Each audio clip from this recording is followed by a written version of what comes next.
everybody. I'm Evie Roberts, and this is my podcast, Talking in the Dark. Welcome.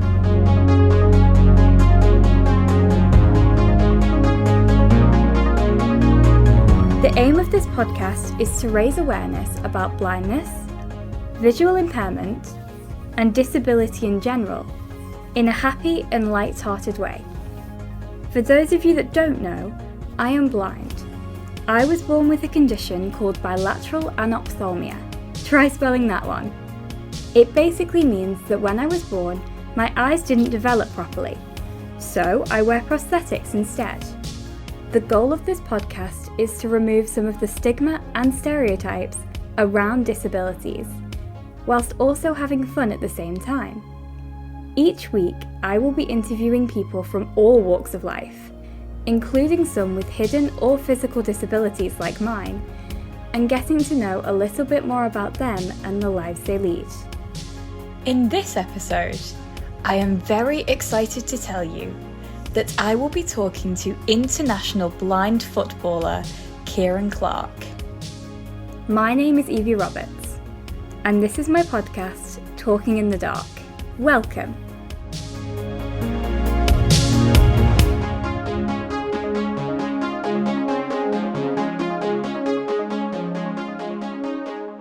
Hi Kieran, how are you doing? Hi Evie, how you doing? Not too bad. Not too bad. Great. Yeah, I'm good, thank you. Well, thank you so much for coming on the podcast. It's really, really lovely to meet you, and I'm super excited about our chat. But before we get into any of that, what have you been up to today? Well, it's just a general maintenance day for me today. I'm not in work today, so just had a little tidy of the flat, just catching up on some stuff that I've been neglecting for a while. So yeah, just a bit of maintenance. Got a football session in a couple hours, so just chilling out, getting some food on board now, and that's it really. Yeah, not too bad. Oh, nice. I really like those days, like where you just get things done that you've been meaning to do for a while. Like I feel like those days make you feel very productive. Yeah, definitely, definitely. I mean, like, I'm a huge procrastinator a lot of the time. So what I'll do is I'll leave everything, and then I have these little maintenance days in between days that I'm not working, and I just have so much to do. But once I rattle through it, it's nice because you can finally chill after that. So yeah, I'll probably do it the hard way, but you got to get it done one way or another, I suppose. Do you know what? At least you're getting it done. Like you may Yeah, be procrastinating, but yeah. you're getting it done. I'm the same. I like if I have like a task to do, or it depends for me. Sometimes I'm like really good at getting tasks done as soon as I'm set them, or sometimes I cannot find the motivation at all. And then it's sometimes really hard to find the motivation to do those tasks. Yeah. I mean, you're probably feeling that at the moment, right? Because you're in like school. You probably got like your exams are like around you at the Yeah. moment. So you're probably it's probably like probably really living that right now. Because I remember when I was in school, I was very much the opposite to what I am now. So it's like, yeah, not very Yeah, organized at all.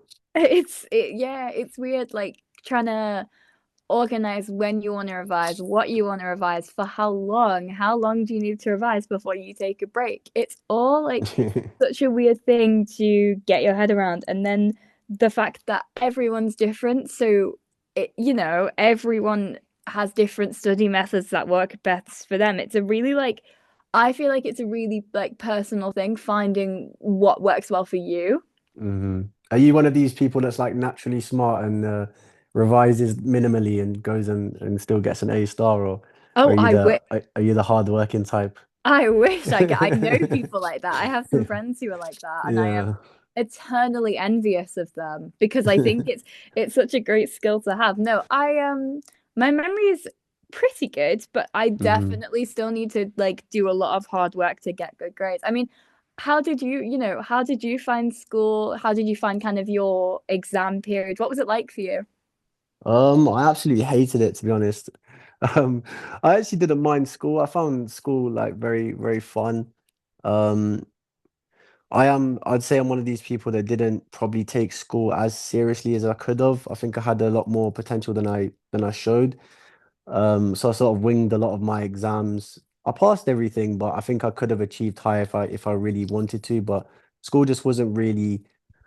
a sort of priority for me in my mind at the time. And like in hindsight, like I value education a lot more now than I did what for when did I leave school? Like 6, 7, 8 years ago. So yeah, I don't know. I did it right in my exams and stuff, but I definitely could have pushed myself a little harder, I think. Because I was going to ask actually if you could like go back to like kind of like 15, 16-year-old, Mm, the age you were when you were like coming up to GCSEs hmm and give yourself like a bit of advice, would you give yourself any advice and what would it be? Yeah, I'd definitely say even if you're not like passionate about subjects and stuff like that, I think getting into those good habits really early, like the organization, the discipline to study after school when you're tired, I think that puts you in really good stead for the future. Because I think that's sort of skills that I've learned that I had to adopt a bit later on. But if you can get that in your early, sort of more formative years, then like that will put you in good stead to progress into higher education or work or whatever. So I just think getting into those good habits would really benefit you. But I suppose we all have different lives. We have our own tests in life. So I learned it a little bit after. Um, but yeah, in hindsight, like when I may have kids, that's sort of the advice I give them is yeah, even if you're not enjoying it too much, make sure you just get into those good habits early on. Yeah, absolutely. And then I think sometimes it's really hard to get into those good habits for things you don't enjoy. Because, like, Yeah, definitely. things you're passionate about, you want to learn, you want to remember everything you learn, you're interested in it, but Hmm. things you don't enjoy, and there always will be, you don't enjoy them, you don't have any passion for them, and it's like Yeah. your brain's almost like, well, why would you want to revise it? Yeah, exactly. I mean, ultimately, there's parts of life that are not very enjoyable. That's just life, isn't it? Yeah. So I think, sort of knuckling down and saying, right, my feelings on the line don't really matter too much here in terms of do I like the subject or not, but I can I can do my utmost to sort of get a good grade and build those habits. But it's just not something you're really aware of at that age. I didn't really know what I liked at that age. I just sort of done loads of sport, and in the evenings I'd go home and go out with my friends. I wasn't really fussed about education or like development of myself. Do you know what I mean? So I think your goals change, don't they? And your like your perception of life changes. Yeah, absolutely. Like you're not gonna have the same interests, the same hobbies, the same things that you're passionate about 100%. all the way through your life. 100%. Yeah, it I think it changes all the time, and I Mm, think that's one of the great things about that. You know, you're constantly finding new things that you're interested in and new things that you're passionate about that you may have not been like 5, 10 years ago. yeah, definitely. When did you decide that you like enjoyed podcasting, for example? I don't think I ever would have gone into this field if because it wasn't necessarily my idea. It Mm-hmm. was the idea of my drama teacher at the time, Mm-hmm. who said, you know, you have a voice for radio. Would you ever consider doing a podcast? Yeah. And I was really reluctant to at first. But anyway, eventually decided to. But when I say eventually, I mean like 2, 3 years later. 2, 3 years of me saying, Mm-hmm. no, I don't want to. And then eventually decided to do it. And I was like, well, if I'm gonna do it, I need to have a reason. So then I started thinking about what do I want it to be about? I want it to be about disability. I don't think it's talked about as much. Mm-hmm. But then that went from that to but maybe we should talk to people from all walks of life, disability regardless. Um, Mm-hmm. and then it went from there, and I thought it'd just be like a 2, 3 months thing. I think I was a bit pessimistic when I look back. Um, Mm-hmm. but it's literally it's gone from there. So it's been mad, really. Yeah, no, we're obviously very good at what you do and what your sort of drama teacher picked up on. And that's like the beautiful thing about some people in the sort of teaching profession that genuinely care about their job and they see potential in people. And like throughout my life, I've had different role models like that that point me in the right direction and keep you on the right track and see real potential in you. And as I said, you're obviously very good at what you do. So like it's obviously going from strength to strength, and you got some big guests. I'm not talking about myself, but yeah. course, though. Yeah, You yeah, yeah. definitely are. You're doing well. Thank you. And it's such a great thing to talk about, like letting people from all walks of life share their stories, but also kind of raising awareness about disability as well. Yeah, Which, 100%. speaking of, I know that you, like myself, are visually impaired, and I Mm-hmm. believe that you lost your sight at quite a young age. So Mm-hmm. could you tell me a little bit about that?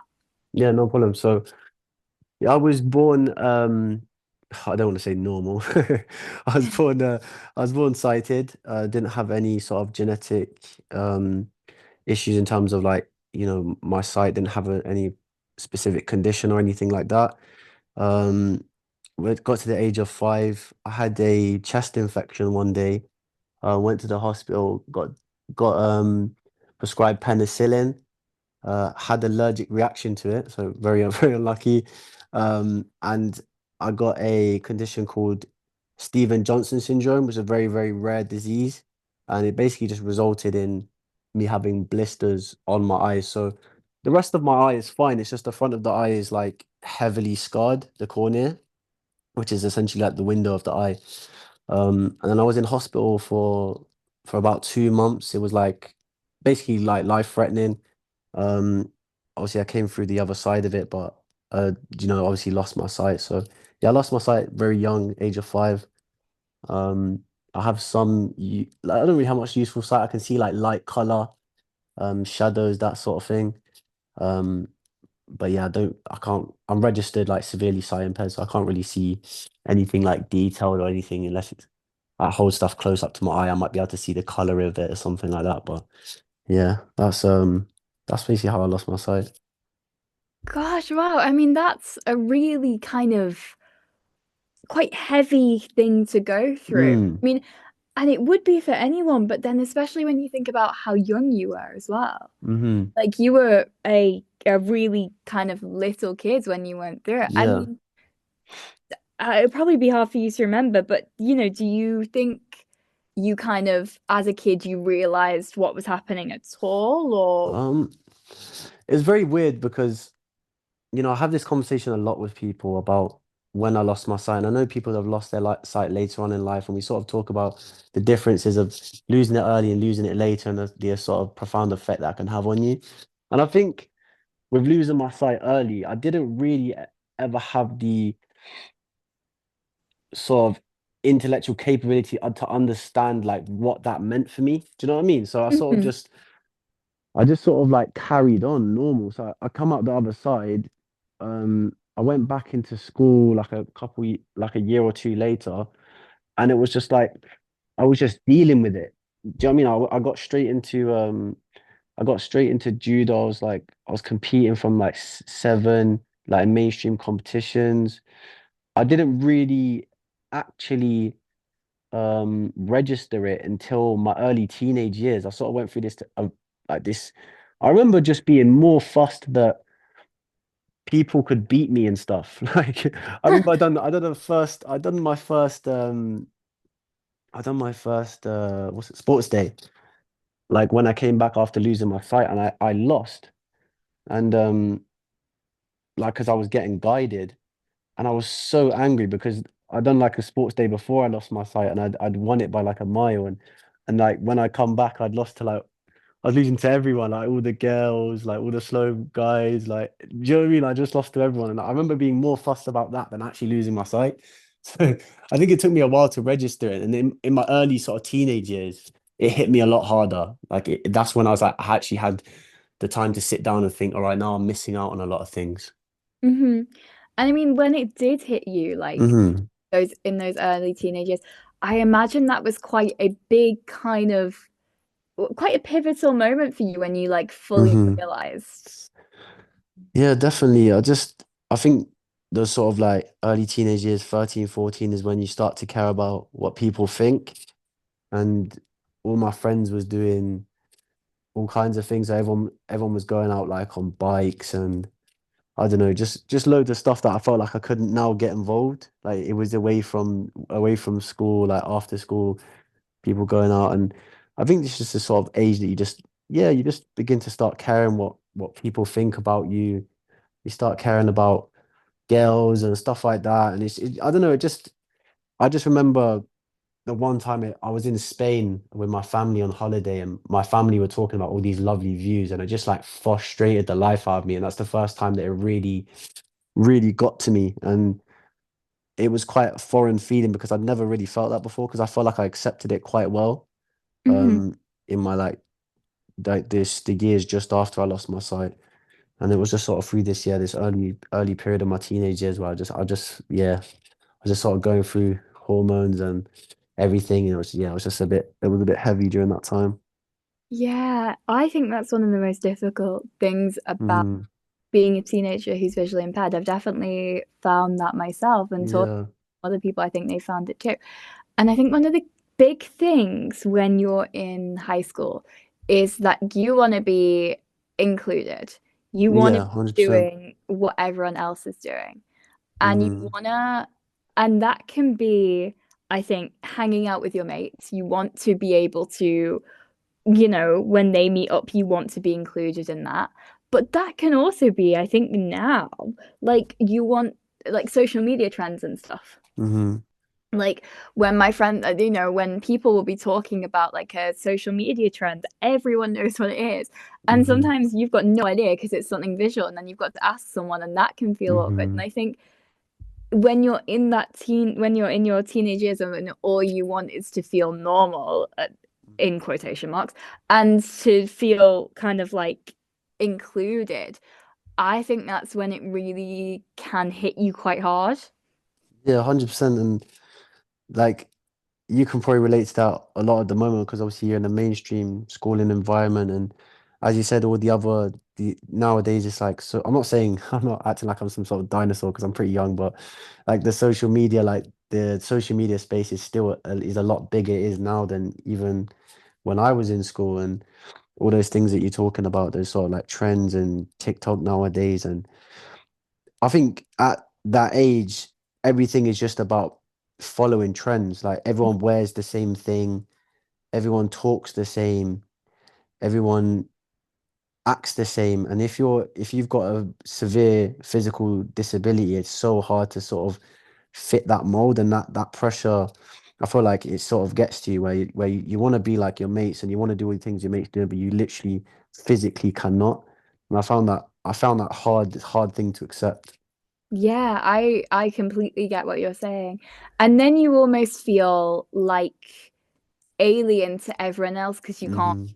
you I definitely like you feel I almost find sometimes you can't like relax into social situations sometimes Hmm. because you're like you want to be acting the same as everyone else, but there might be like visual jokes that you're not picking up on or Hmm. things like that. And then yeah, it is a really difficult thing. And Hmm. as well, like I've got loads of sighted friends and they are the most brilliant people and they always try to include me and stuff. But obviously, sometimes they don't know how I'd do a particular thing that they want to Hmm. do when they hang out, or they're unsure of how the logistics of something would work, or they don't know that I have no idea about what the trend is that they're talking about. So it can be, I Hmm. think, tricky for everyone. Yeah, 100%. And people are scared to sort of like address it. I think people are worried about offending you. Yeah. Um, and people are very cautious about what they say. And I think the way that it is nowadays is like that it just forms a bit of a barrier because people just want to be a bit politically correct sometimes. I feel like I see that even all the time now, like in public when I ask people for help, they're just very, very scared to say anything, or like they'll be like, oh, I've had a recently like I was getting assistance on a train, and the guy that was helping me was like, "Oh, have you watched this TV program?" And then he was like, "Oh, sorry, I didn't mean to say watch. Did you listen?" I was like, "It's okay. You can say, Yeah, yeah, did yeah. you watch it? It's fine. Like it's a figurative way of speaking. Like it's how it's how it's okay." And he was like, "Oh no, but some people get really offended." And I was like, I'd like to know who they are because I said I can't see how anyone would get offended at that. But Yeah. there is, as you said, it's just a perceptual thing from us, and it's also from other people around us. Is a lot of the time people don't know how to deal with you, and people don't know that you're normal. Do you know what I mean? So Yeah, yeah, it's yeah. especially like I think like school is a vital time for like you know a visually impaired person or a disabled person to really make themselves and experience the real world. So I'd urge most people to go to like mainstream education if you're like because it's specialist education and stuff, but that's got its own ramifications to it as well. Do you know what I mean? So Hmm. it's good. It's character building. You learn a lot about yourself, Yeah, you do. but it's definitely not easy. No, it's not easy. It's definitely not. And it's not anyway. Like it's not Mm. for people who don't have a Yes, disability.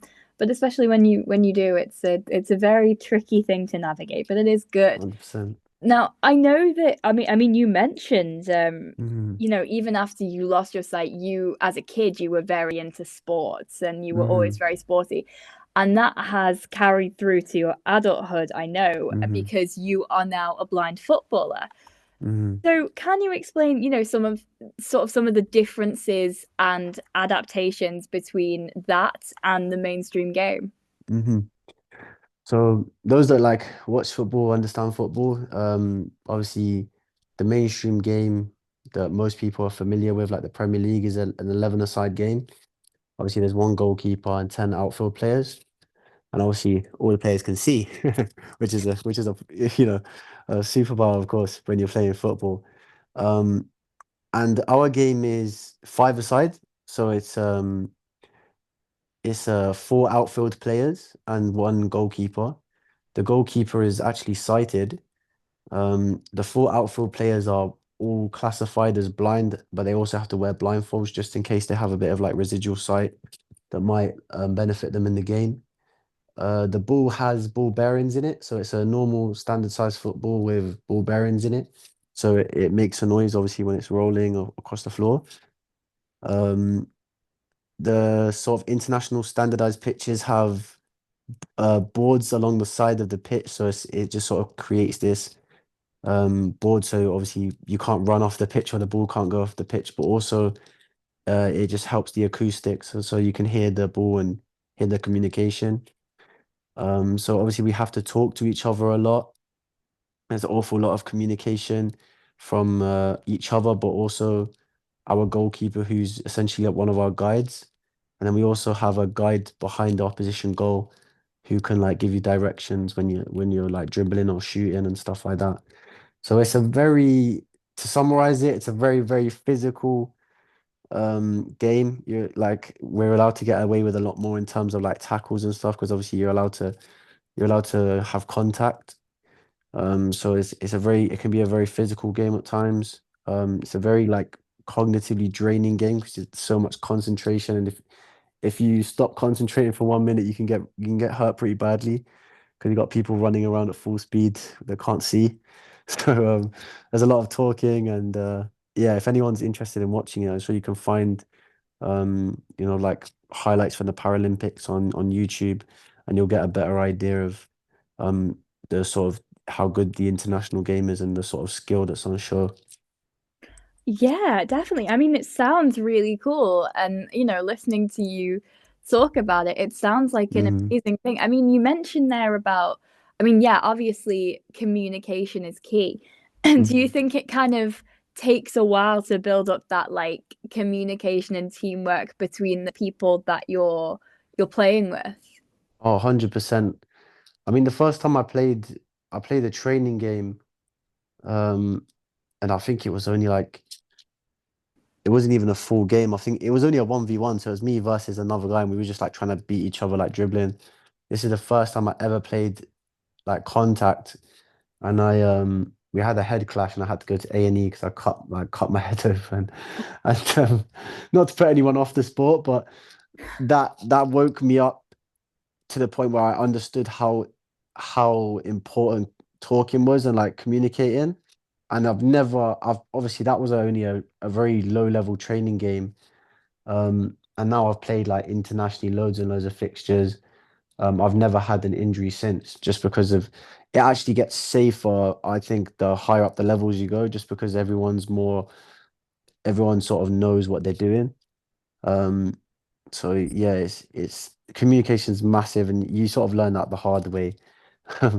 And you sort of build relationships with your team, and um like domestically, internationally, you're playing with each other all the time. We go to camps and stuff like that. So we're just always around each other, training and playing. So that's the main thing.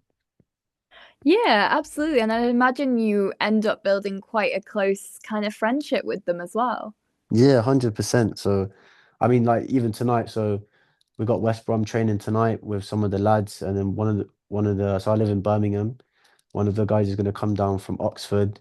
We're going to go out for a little bit of food just before training. So we'll just hang out normally because we're all good mates, and then we'll go train. And we do that often. So we do stuff like that. We'll just do little days out. We'll go out for some food. There'll be like three blind lads just walking around a shopping centre, just annoying everyone, smacking everyone with our canes. So it's good fun. It's good fun. We get around, to be fair.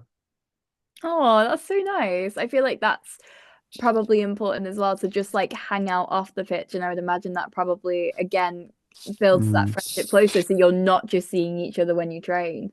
Yeah, 100%. And you feel it like in the big games, when it matters. Um, when it's tough and you're losing, or you're trying to hold on to a lead, like having good relationships with your teammates is massive because you're willing to put in a tackle for them, or back them up and help each other out. So like I massively believe in that. And I purposely try and do more stuff with the lads because when we go away and we play and on all over the world, it's important that we're there for each other. Yeah, definitely. I mean, that makes complete sense. And you Hmm. mentioned earlier as well about kind of the obviously it's physically intense, but also cognitively and mentally as well. And Hmm. it requires a lot of concentration. Do you think that can sometimes be kind of underestimated when it comes to sport? Because obviously everyone knows it's physically intense, but it's Hmm. it's emotionally draining as well. Massively. I mean, like our game in total was probably like only about 40 minutes, so like after stop clock and everything like that. But I can have a 40-minute game and then after I'm just drained. Do you know what I mean? And like just physically, mentally, it's yeah, it's a lot to think about. And you probably know from yourself being blind how draining um doing, I don't know, a route in mobility, like walking from A to B using your cane. You have to think, I think we have to think a lot more than the average person. And there's so much to take into account, like all your other senses are firing, you're more aware of your surroundings. So I feel like blind football's like that as well. You just got so much to think about. Hmm. um Not only like your own performance, but you're trying to direct your players, you're trying to listen, you're trying not to get hurt. Yeah. You're trying to deal with the coach on the side, effing and jeffing at you when you're playing bad. Like, so you know what I mean? So there's a lot to think about, and it's good though. It's a lot of fun. Yeah, it definitely sounds it. No, I completely agree with what you said there about like I think when you're blind, I mean, off the pitch for you, but I think when you're blind, I think life Hmm. is just draining, full stop. Yeah, Because yeah. you've got so much to think about, especially what you said there about mobility. Like I was doing a route today, and it's a route that I have done. I mean, even around school, like Hmm. when I routes that I've done hundreds of times, and I did one today that was outside from my house to a shop around the corner, Hmm. and just like trying to A, remember that route, B, talk to people and make like conversation, which is always good, and C, Hmm. you try and avoid walking into like a lamppost or something. Yeah. Like there's just so much to think about. No, honestly, like it's tough, and a 5-minute walk for us is like 20 minutes because Yeah. because you Yeah. have to you have to do it at a snail's pace. And you especially I've got a little bit of sight in the day, so I can see, like, I don't know, if I'm walking up to a bin, I can't tell you there's a bin, but I'll know like I need to get around it. Like I just see the Hmm. shadow of something. Hmm. But in the dark, like I have no vision at all. So it even goes even slower. And yeah, it's tough, and it's just mentally draining to do like something that the average person would consider very simple. For us, it's just not, and it's actually very, I can't say this word. Is it admirable? Yeah, Yeah, that yeah, yeah. you're doing like mobility at your age now. Because I was actually wasn't really doing it until I was probably about 17, 18. Because Oh, really? I just refused to use my cane, and I just used to like, I don't know, I was in massive denial, so I didn't really do a lot of like mobility and stuff like that. I think the I don't want to use a cane moment hit me more when I Hmm. was little. Maybe that's because I was born blind, but Hmm. my I don't want to use a cane phase, was because I think it happens to most people, Hmm. was when I was like quite young, like primary school age, and I'm still not, I'm cool with it, but do I Hmm. absolutely adore it? No. But I'm cool with I it. do. Uh, Fair enough. I love it now. I feel like I really feel terrible without it. I don't know. I love people knowing that I'm blind now. I hate Yeah. when people mistake that I'm not blind because it's I think it must be very weird. Sometimes people look at me and they think, what is this? Why is he looking over there? Or like, at least if they can see my cane, they're like, oh, that makes sense. Do you know what I mean? I don't know. I much prefer, I can't go out without it anymore. So I had a complete, um, what's it called? Yeah, U-turn. I went Yeah. from like absolutely hating it to now absolutely loving it. So Yeah. yeah. Yeah, I get that. My turnaround kind of came when I fully decided that I would love to get a guide dog, and I was like, well, Mhm. if I want a guide dog, I need to be able to fully and we use a cane very well, so it gave me a bit of motivation. Yeah. So would you say you're like a good cane user?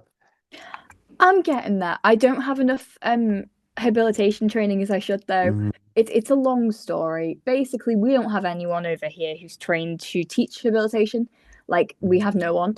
Um and so we have Guide Dogs UK who come over, but that's 6 times a year, weather Mhm. dependent, obviously, because getting flights over and stuff. And that's 6 times a year, and they see, I think it's either 4 or 6 students. I could be wrong.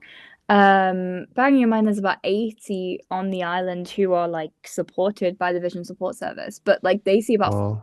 yeah, about 4 or 6, and we get like, so I'll get like 3 hours with them, I think, 6 times a Hmm. year. So 3 times 6, that's about 18 hours a year, which is not as much as I should be getting. Hmm. What's like public transport like around there, if you don't mind me asking?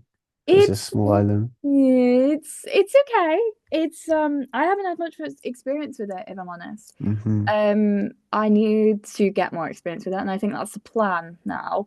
Because it will be a big part of my life, obviously. And Yeah. I think again, that's something I would do with a habilitation officer, but it's all about funding, and that's why we don't have anyone Yeah. Yeah. I got trained you. or training to do it. Hmm. But yeah, that's basically what's happening. But I do want a guide dog, but there's no guarantee I'll get one, but I want one. So that's the goal. Yeah. Hopefully, fingers crossed. Yeah, hopefully.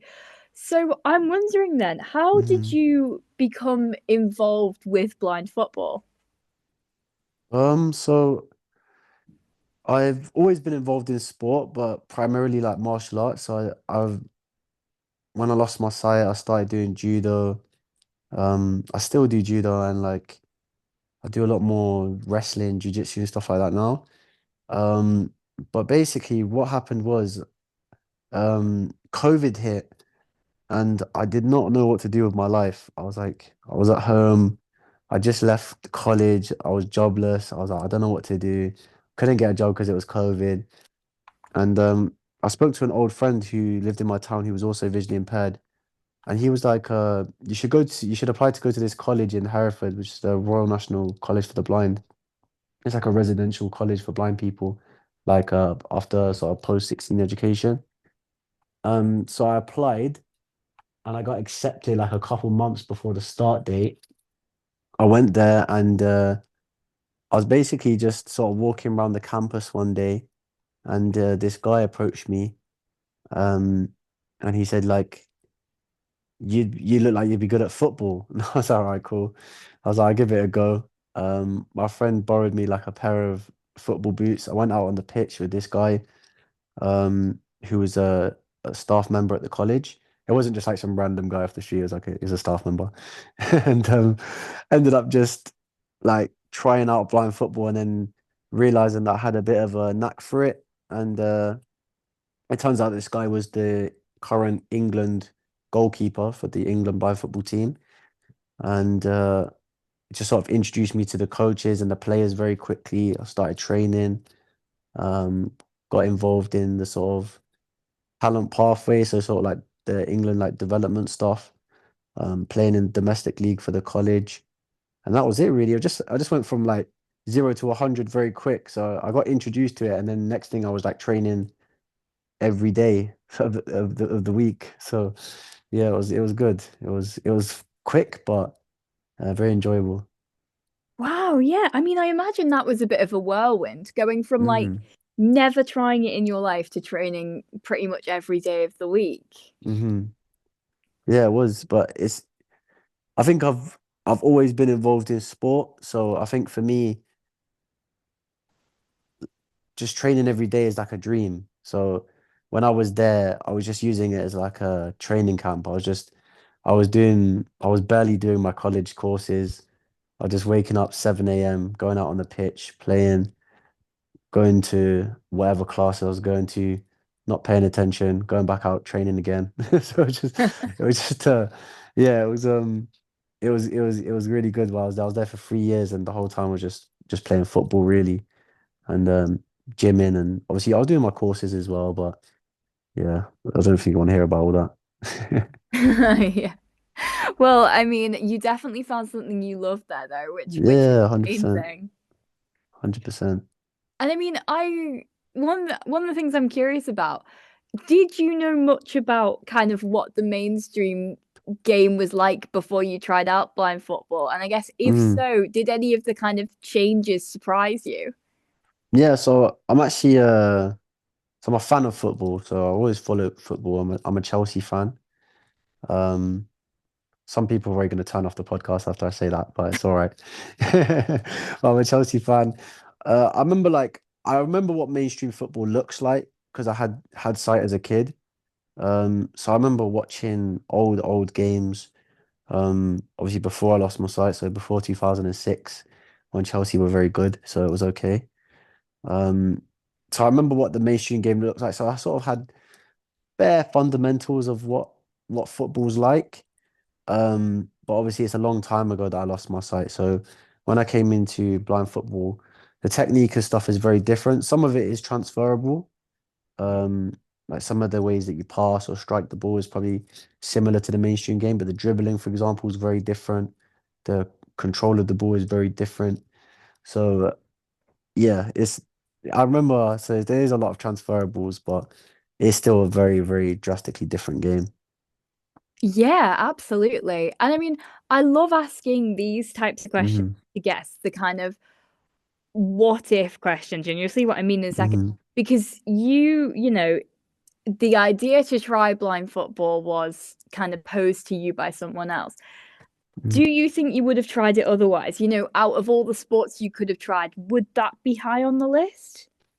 Yeah, I mean, there's always the what if I'd done it earlier? Like, what if I'd started earlier? Would I be a lot better than I am now, for example? Or would I have reached my potential a lot sooner? Because there's a couple guys that in the team now that started when they're 10 years old, and you can tell they started young because the technique's flawless. Do you know what I mean? They're very, very good on the ball, and it's become a part of their biomechanics are sort of like accustomed to blind football. So they're just very, very good blind footballers because they played their whole life. Do you know what I mean? Hmm. Whereas with me, it's more, I come from like a martial arts background. I'm not, I'm not the most natural footballer. So, um, yeah, I always do wonder like if I'd known about it, and they're doing a lot more now. Like, thank God, this is the sport's getting a lot more coverage, and they're trying to pick up kids a lot earlier and a lot younger, and sort of getting them involved in football. Um, But yeah, like I didn't know anything about it. I didn't even know it existed. Hmm. Yeah, I mean that's insane how you kind of went from literally not knowing it was a thing to being a really, skilled player in it. But It's, I wouldn't go that far. I don't know. I'm all right. I'm not too bad. I'm not too bad. I'm sure you're better than you give yourself credit for. Oh, maybe. But no, it's kind of an amazing turnaround for you. But I Yeah. mean, what are some of the things that you enjoy about the sports? Um, I I I enjoy the opportunity to get better, to be honest. I love going to a camp. I love digging deep and training hard. I just like sometimes when it's tough is when you enjoy it the least, but you also enjoy it the best because after it's done, you feel like, yeah, I've got better, I've achieved something, I've reached a new milestone. And then you have these weeks where you're training in January and storms and it's cold and it's wet. And then at the end of the year, we like the end of last year, we went to California for a training camp and it was, you know, beautiful and it was hot like in December, like in November we went. So there's loads of perks, like there's a lot of ups and downs. I'll be lying if I said I haven't felt like chucking the boots off and saying I'm done already. And it's never easy and there's all sorts of things involved in it. Um, but yeah, I really like the opportunity to push myself, to challenge myself. The social's very good. I met some beautiful people through the sport. I've traveled to some beautiful places through the sport. So there's so much to like about it. Um, I wish it paid a little bit better, but it is what it is. But the experience is priceless, and that's uh that's the main thing. Yeah, absolutely. And actually, I was going to talk to you about kind of what you said there about getting to travel and see different Hmm. places. What you said about California. You know, I bet that's really cool too, getting to explore lots of different places on training camps and stuff. Yeah, like it's massive, and it's also very interesting because I only really know what blind people go through in this country. So when we travel to somewhere like the US, I had the opportunity to speak to the US blind football team and talk to them about what infrastructure they have over there for blind people. And it was just really, really interesting to have those conversations and experience culture.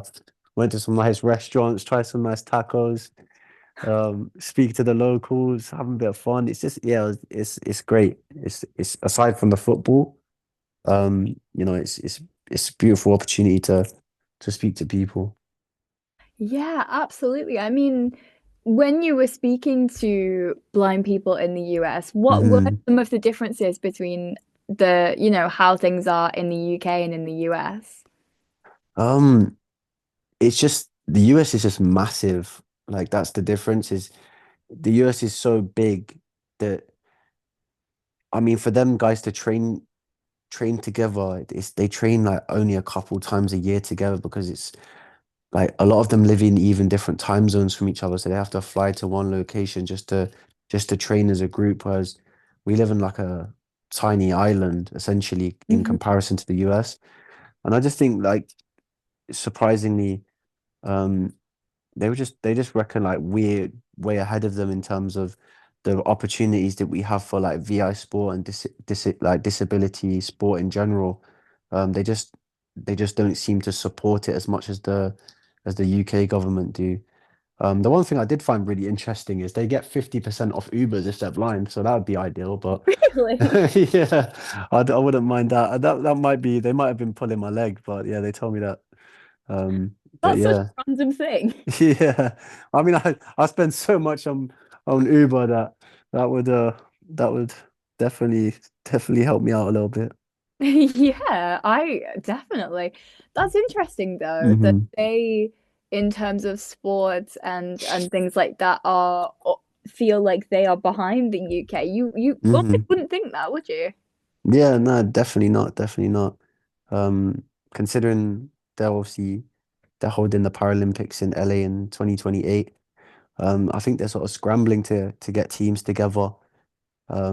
So yeah, you wouldn't think it with the sort of like infrastructure they have over there. But at the same time, it kind of makes sense because it's so big and each state has its own laws and its own sort of governance. It's probably quite hard to knit it all together. Whereas here, it's probably like you only need really a few charities to make a difference. Do you know what I mean? So it's a very different environment. Yeah, I guess so. I guess when you think about it like that, it does actually make Mm, sense. But I yeah, mean, yeah, I wouldn't have thought about it like that. But yeah, yeah, definitely. yeah, it does kind of like you. I feel like when you think America, you think quite ahead of the times. Yeah, that's what I thought as well. Sort of think like it should be the pinnacle of that sort of thing, but yeah, you'd be surprised. Yeah, what some of the players were saying. It's Yeah, not that I want to speak bad on yeah, America yeah, or anything yeah. like that, but yeah, it was quite like they were very envious of the sort of program that we had in our football and the amount of funding that we get, and they were sort of like very surprised at the sort of like privilege that we had in terms of like being able to train regularly and stuff like that. Wow. I mean, it's really interesting to get that different perspective, isn't it? Yeah, 100%. Yeah, definitely. I mean, do you think then that football and the skills that you've learnt from it have, Hmm. sort of had an impact on your own personal development? Yeah, 100%. As I said before, it's just I feel like it's a an opportunity just for me to improve, and when you push yourself physically, you learn what you're capable of mentally, and it's it's given me a purpose in life, I suppose, that I know that I've got tournaments coming up or camps, and I know that I need to stay on top of my health, my nutrition. I need to train hard. I need to stay fit.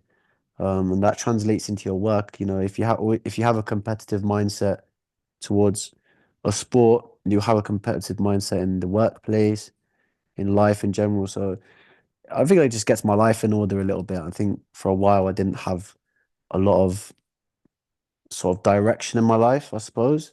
I feel like football has been one of those things that's helped me um get back on the straight and narrow a little bit. Yeah, definitely. And I think that's a really great thing as well. And I Hmm. mean, you mentioned earlier about obviously, like all things, you definitely have your highs and lows with the sport and kind of you have Hmm. those moments where you just feel like you're done with it. How are there any ways that you have of kind of getting yourself out of those feelings, or you just kind of have to let it pass over time? I think as humans, like we have like a natural tendency to think negatively to anything. So when something happens, like any sort of stimulus, you're like, oh, it's because of this or it's because of that. You start creating these scenarios in your mind. I think that's sort of like a natural thing for us to do. I don't think it's very natural for us to always think positively. So I think I just sometimes have to humble myself, and when I feel a certain way about things are going, I sit down and think, all right, yeah, this is not going well, but what else has the sport given me, or like where am I at in my life, and what have I achieved in 23 years that is something is like, especially over the last few years, some of the things that I've done, like most of my sighted friends don't do. So, I think sometimes you have to just sort of reflect and realize how lucky you are and the sort of opportunities that have been put in front of you. Yeah, absolutely. And I think in some respects, sometimes that can be hard to do until you actually stop and think about it. Like, Yeah. I feel like life can be sometimes so like chaotic. You don't really think about Hmm. all the opportunities you've had until you actually pause and reflect on it. Yeah, and I think it's a positive thing. Like I was speaking to someone about it the other day and saying like, is it really that bad if you always want more for yourself? Do you know what I mean? Like, is it really that bad Mm. if you're not content with where you're at in life, even though you've achieved a lot? But I think there's like a balance to be struck where you're grateful for what you have, but you still push for more because you don't want to accept like mediocrity. I think that's fine, but it's whether you can't let it sort of eat you away. You know what I mean? Mhm. So I think it's always fine to want more from your life, but um, not to the point where you're discontented with like where you are now. Yeah. Yeah, absolutely. I completely agree with you there. So, Hmm. what do you think then are some of the sort of benefits for visually impaired people to get involved in sports? Just to echo what I said, really, just I think it just gives you a purpose and a direction, something to push for. Um, you're gonna meet people like socially, it's gonna be good.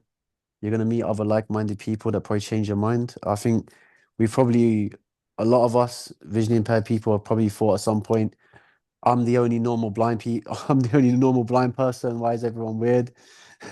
And then you meet like, like-minded people like yourself, and like we're having this conversation now, and you meet people and you think, oh, there's so many people like myself and they're being through similar things or even worse things that sort of humble you. So I just think I think sport is a great vehicle for just pushing yourself to different levels and just just trying to get better really. I think everyone should do sport. Like forget blind people. I think everyone should do like some form of physical activity.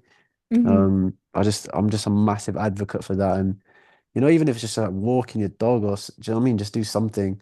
I think it's like important to give yourself that time and to push towards something. Try and create some goals maybe and just try and achieve it because it just sets you up for the future, I think. Yeah, absolutely. I think it is a really great thing. I mean, I've never had the opportunity to do any team Hmm. sports, and that's something I'd really like to do at some point because I We don't should start playing football. I don't know if I'd be very good at that, but okay. It's worth a try. Um, but yeah, because I don't do like PE with everyone else at school. I do it Mhm. slightly differently, but I've never had the opportunity to do anything like that, and I would love to. But I do horse riding, and Oh wow. that I think to echo what you said, I think sport is such a great thing to it's a bit of an escape as well, I think sometimes. Hmm. And it also like I know for like about what you said about setting goals. I know for Hmm. myself, I'm always ambitious about what I can do, how much can I compete, what levels can I get to. Hmm. Is that not terrifying? Like horse riding? Is that I like? People say this to me all the time, and I think maybe because I've done it since I was such a young age, like Mm, it was, I think it was my mum's idea. Yes, it was my mum's idea. And when I was about 5, she wanted me to get involved in sports, and she hmm. also knew that I loved animals. So what was the obvious choice? Horse riding. So, I think she was more scared than I was the first time I got on a Mm, horse, or she said she was. I was never fazed by it. I think because I started as such a young kid and didn't realize that I was on a massive hmm. animal that could potentially throw me off if it didn't want me Yeah. back anymore. But because I've done it for 10 years, I just love it. I think horses are such really like they're really sweet Yeah, animals. they're beautiful animals. They Really, are like yeah. they know as well. I think they know to naturally take care of you. And I ride with RDA, who are an amazing charity who I think deserve more recognition than they get. But Yeah, massive. it's I don't really get scared, but it's a question that a lot of people ask me.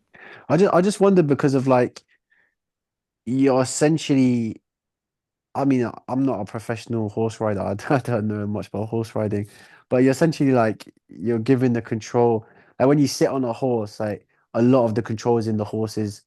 I was gonna say horse's hands, but it's not like the Yeah, but hooves. I know what you mean. Yeah. Do you know what I mean? So, Yeah. I like. Do do you ever like? I don't know if the horse starts going a bit, um, like haywire or something. Would you not like? I don't know. I think I'd be terrified. I've been very lucky with the horses that I ride in that they're all pretty bomb proof. Um, Hmm. I've never been like in danger or anything. And I've never fallen off, never been thrown off. Hmm. And the most that, I mean, don't get me wrong, the horses I ride are still animals. They still have personalities. They will still do the opposite of what you want them to do. I definitely found that on my like Hmm. last competition day that I did, or my first proper competition. But Oh wow. it's a yeah, it's you kind of just get used to it. Like it does feel weird. I rode for a long time with a lead rein, so it's like a rope attached to the Yeah. horse, which was Hmm. in someone's hand. But I did like a virtual competition, so the entries were recorded and sent away, and I did a dressage test was one of the things I did for that, and that was Hmm. completely unled. So I was on a horse and I had no one guiding the horse except me, and I had the reins, and I just had Wow. literally people because for people who aren't horse riders, around the arena are letters. And so I had people each letter calling that letter out when I needed it so I could follow their voice to get to where I needed to be. So it was all me. And it felt, Wow. I imagine you find this with football as well. It gives you a real sense of independence. Hmm. Massively. Like, I just find that so cool that because the beautiful thing I like about this is my sport is an adaptive sport for blind people, but you've adapted a mainstream sport for yourself, and Hmm. you took that initiative, and I like that a lot, you know. And I mean, I do that myself in like martial arts. A lot of the martial arts I do aren't like specifically blind, and I still compete in them because I love it. Like I just want to, and I think that what you said then, how you've managed to sort of break those barriers down and say, you know what, if I want to ride a horse, I'm gonna ride a horse. You know what I mean? Like that's like super cool. I did ride a horse actually once. Did you? Um, or maybe twice. My mum and my sister are big into horses.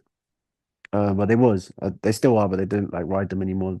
But when I was a kid, I rode a horse, and like when it was trotting, I was just like bouncing all over the shop. It was like the most uncomfortable thing. My head was like bat bat bat bat. I was just like, yeah, it was a Yeah. it was a mad experience. But someone was like leading it. Yeah. I would like to try it though. It's super cool. Maybe you could teach me how to ride one day.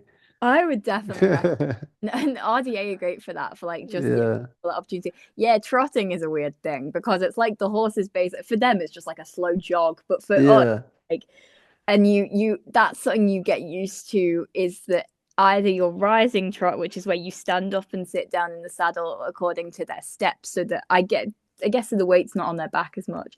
And then when you sit down, it's about kind of gently sitting down. But then if you're sitting trot, which is what you tend to do if you're going into canter, so you can Hmm. sit and kick with your leg, that's a weird thing to stay in the saddle without moving. That's a really difficult that I haven't actually mastered yet fully. Yeah, yeah. It's like I was like, how do I try and look somewhat graceful? Yeah, yeah. Yeah, I just looked like Churchill the dog, and my head was like all over the place. Yeah, So, yeah. That's one of the weirdest feelings, actually. Yeah. yeah. Yeah, you definitely, I would say you get used to that, but I don't know if you do because I don't know if I've got used to that yet, to be honest. No, I'm sure you will. There's probably like like intricate techniques to it, I suppose, and all Probably. kinds of stuff. Yeah, I don't know. Yeah, there probably is that I maybe haven't picked up on fully yet. No, But I'm yeah, sure you will. I mean, back to kind of blind football and back to the Mm. sports that you do. Do you think there are any sort of common misconceptions when people think of blind football that maybe more publicity and exposure would help to kind of dispel and get rid of? Yeah, so I use an example. So we played the FA Disability Cup final, which was live on TNT Sport on TV, and the highlights of the game, it was RNC, so the college that I went to and the college that I work at now actually, versus West Brom, and I was playing for RNC that year, and we lost 3-2. I play for West Brom now, so I went over to the enemy side, but we lost that game 3-2. But the highlights on YouTube have like over 200K views. One of the goals on Instagram Reels has like 10 million views.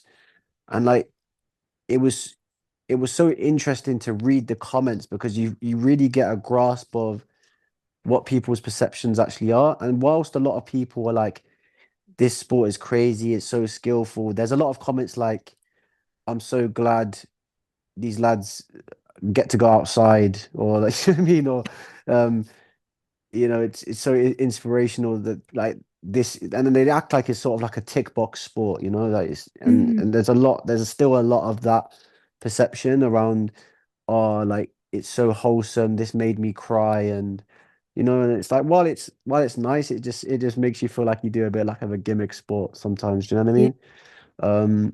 But as I said, the sport is like it's very high level, it's very fast paced, especially at the top level, like internationally. And I think when people watch it live, they really appreciate it. Like I know that everyone that's watched it live has gone on to like follow it because they're like, this is crazy, or they're like, it's very entertaining, and it's, as I said, it's a very physical game, and there's usually a lot of goals and stuff. So, yeah, it's like perceptions. are changing slowly, because of we get some pretty big TV coverage every now and again. But yeah, there's still some of the comments are ridiculous, but it Mm. is what it is. You're gonna get that right.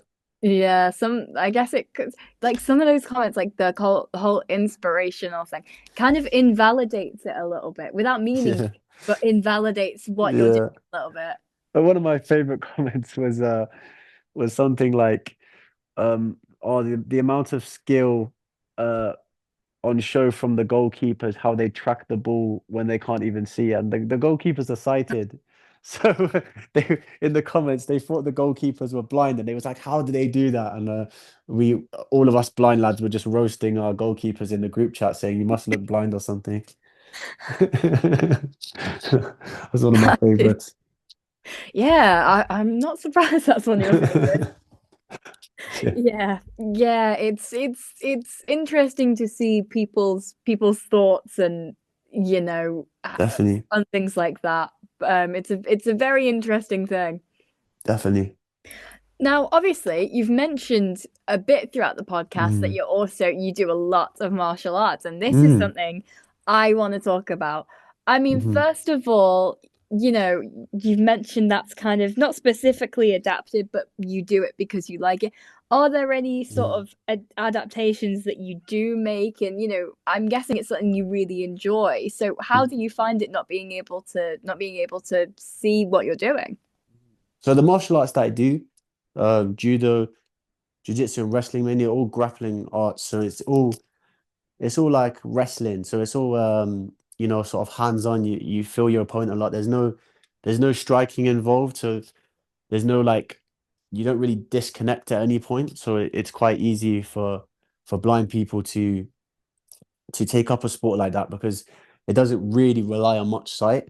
Uh so that's the main thing really, is that you don't actually have to adapt it at all. You do a little bit maybe in competition. So what they'll do is, in a normal competition, they'll start at opposite sides of the mat. The referee will be like go, and then they just start scrapping. When you're blind, like when I've competed, I just I'll contact the organizers before, say I'm blind, I'm gonna compete. Can I start with like grips? So maybe we'll just start with our hands on each other's shoulders or something like that, just like for a reference point. And then the fight continues exactly normal from there. There's no difference.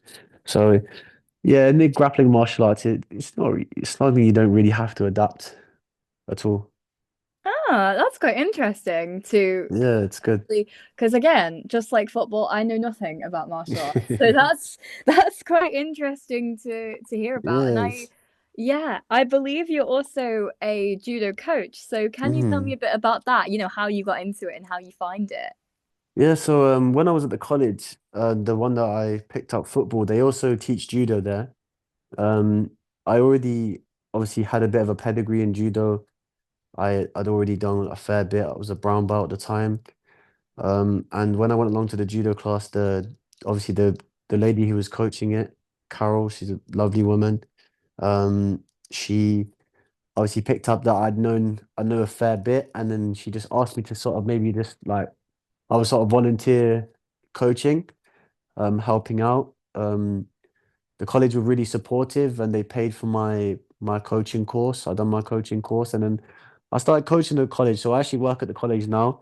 I do judo coaching while I'm there. And it's nice for me because I feel like the college has gave me a lot, and it's my opportunity to sort of give back to the college. And so I take a completely adapted judo class with all the participants are visually impaired. So that's it's a really beautiful thing for me because I really like sort of coaching these other blind people, and the couple of the guys are showing real potential. So I'd like to see them go on to do bigger things in the sport. So yeah, it's really nice. Oh, that sounds amazing. And I think that's a really nice balance as well. You're still doing this, Yeah, still competing, but then you're also passing those skills that you've learned over time onto other yeah, people. exactly. Yeah, it's great. Yeah, it definitely sounds it. So, what would you say then has been your proudest moment so far? In my life or Yeah, just we'll in go my that. sporting career? Yeah, whatever you want it to be. My proudest moment. Wow. Um, to be honest, like the last few years have just been a whirlwind of events, and I've had so many big moments that to be proud of. Like I think getting my first caps for England was massive. When I first put on the England shirt in a competitive match, that was a moment to be very proud of. Um, the first time I got paid for coaching, like I hope for a career in coaching martial arts. Like martial arts is a big passion of mine. I know my my sporting career is more in football, but um, whilst I love football, I still love martial arts and I love coaching. So the first time that I got paid for coaching was huge for me. Like it just felt like money well earned.